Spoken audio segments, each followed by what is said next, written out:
when they took you from Africa and they banned you from being called Kunta Kinte, Rasul or Muhammad. That's right. When they took us on that westerly course, then they forced us into their names. Teach. And they called us Smith, Jones, Robinson, Green, Brown, Hogg. A black man called Mr. White. That's right. And when we go to China, Listen. and we put our passport down, and the Chinese immigration control official looks at that passport and he sees Mr. White, he expects to see a white man. And when he sees the black man, he says, uh-oh, this man doesn't know who he is. Teach, Muhammad. Actual fact. But many of us as black people today, we're very foolish people. Right. Because we don't understand why another man gives you his name. Because when he gives you his name, the giving of another's name denotes possession. It means he owns you. As long as you're walking in another man's name, he knows he owns you. You can talk as strong as you like. Yeah, I'm for black, yeah, Mrs. White. Yeah, they're laughing at you. Because they know that when you take another's name, that's why in marriage, in the tradition of marriage, the woman takes the man's surname. Go ahead. And leaves her maiden name, because that taking of the other's name denotes possession. In the event of divorce, you don't walk around with the other man's name. You now relinquish that name because you're no longer with that one. What brings about insecurity is when you have a false concept of yourself. And the false concept of self is white supremacy. They believe that they are better because they are white. And as a result, see, when a man has that kind of silly mentality, Hitler had the silly mentality that the white man, the Aryan, is superior. So then at the Olympics, Jesse Owens kicks up all the Aryans. Hitler is outraged. He's angry. The white man pushing white supremacy. That's why they would cut off our penis when they would lynch us. Penis envy. They're afraid of the black man because of our potency, because of our manliness. Because when you look at the black man, he's a real man. He's strong. So then they would have us as mandingos, fighting one another. That's why even today, they want to be the heavyweight champion of the world. They can't find a white man to do it. So they tried to turn a black man, Frank Bruno, into a white man. They called him the Great White Hope. They're desperate. We're not allowed to play golf.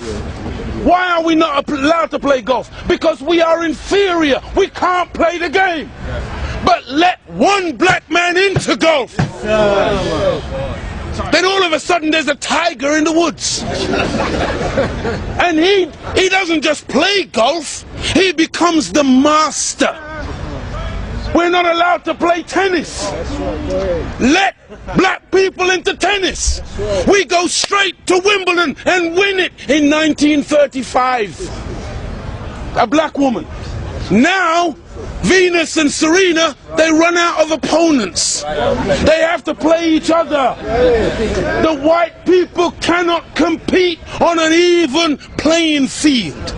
They let us into athletics. You can't run like us. You let us into any field of endeavor, we dominate it. So they feel, and they become very afraid of anything that goes contrary. And so every time a black man stands up for black people, Martin Luther King, shot down. Malcolm X, shot down. Patrice Lumumba, shot down. Steve Biko, shot down. Everyone, Nelson Mandela, they locked him up for 27 years.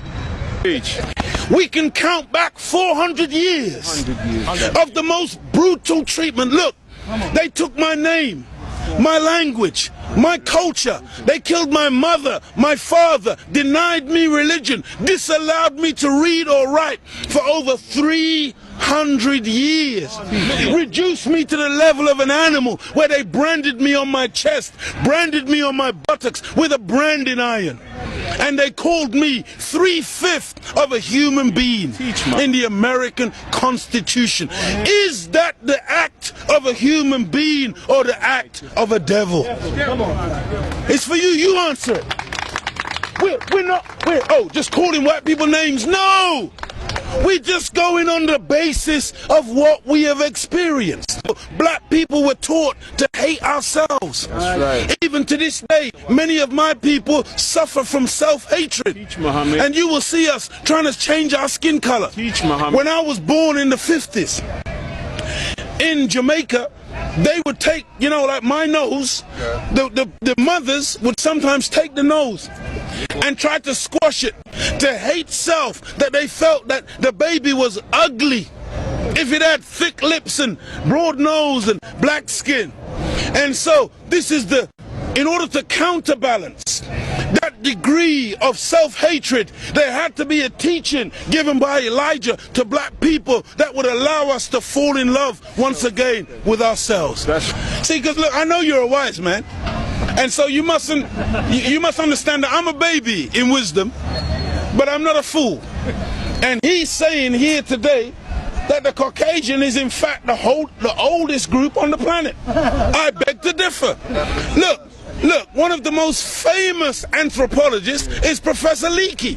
And when Professor Leakey went in search of the origin of human beings and human species, he didn't stop very long in Europe. He went to Africa. And the oldest bones and the oldest human beings to this day that you call Zinjanthropus, using the Latin meaning Zin and Xanthropus, meaning a black man, that oldest man, they say, is millions of years old. You went back and found one even older than that. You called her Lucy, a black woman. Go ahead. And every sensible historian, anthropologist today agrees that the black man is the father of human beings. Even your geneticist, Mr. Mendel. Go ahead. You have Mendel's law. Go ahead. Mendel says that light eyes are recessive, light skin is recessive. You can take the recessive, the dark skin is dominant, the dark eyes are dominant. You can take the recessive from the dominant, but you can't get the dominant from the recessive. This is Mendel's law. And so all of your scientists have proved that you can't look. Black is not even a color. That's right. Teach. Black is the mother and father of all colors.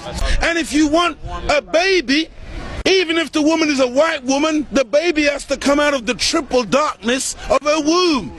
And this is the origin of all life. Within the black, you have the whole color spectrum. But in white, two white people laying down together, they can only produce white. But two black people in darkest Africa can lay down together and produce albino with blonde hair and blue eyes. That's right. Teach, Muhammad. This happens all the time. And so we need to really get these facts correct today and understand that as gray as your hair is, you are listening to your father today. Teach, Muhammad. This is daddy talking. Teach. And we mustn't turn. No, this is true. I'm not mocking. The white man, he came into what he called a new world. Teach, Muhammad. And so all of a sudden you started to name things. Teach, Muhammad. So that's why you called it America. Based on, what was his name? Amerigo Vespucci, a Caucasian. Africa. That's why you called it Africa. Based on the European explorer called Africanus. You went into America, you called it New York. That's right. Because it was new to you. New England. You called it New England. That's right. You called it New Zealand. You called it Newfoundland. Because it was new to you. But to us, we were already there. That's why we're called Aboriginals. From Ab, meaning abstracted from the Father. Muhammad. From God himself. Original, meaning the first. But you won't find Caucasian people calling themselves Aboriginal anywhere on the planet. Because you're the new man, Paul Newman. From one blood came all human beings, but we produced you from us. Look at this. Even the word human, you've heard the term of a darker hue. Human, meaning a dark man. Human, a man of color. That's why the topsoil of the earth is called humus. It is the dark organic material that gives life to the earth. Whenever you take away the dark organic material or you denature it, you're left with white granulated sand. Teach. Desert. You want to see those of us who think that white something to glorify in. No. It's a psychological thing with white people where you want to find your place. And your scientists and your historians, they spend so much time asking the question, where do we come from? Because they are puzzled as to your origin. Look at the Chinese, look at the Asians, look at the black people. All of us got dark eyes. All of us got black hair. The only one on the planet who's got ginger hair, blonde hair, brown hair, grey hair, brunette. You are the one that's gone around the world making everything based on color. You were the one who went into Australia. You were the one who went into South Africa. You were the one who went into Asia and classified people and things based on color. So that's why this man, Yaqub, he wasn't a madman. He wasn't a mad scientist. He was a good scientist. And the Caucasian person is a person who is anti-nature. That's why when the sun comes out, I'm energized. Me and the sun, we got a relationship. I love the sun. I don't need no sunscreen. I don't get cancer from the sun.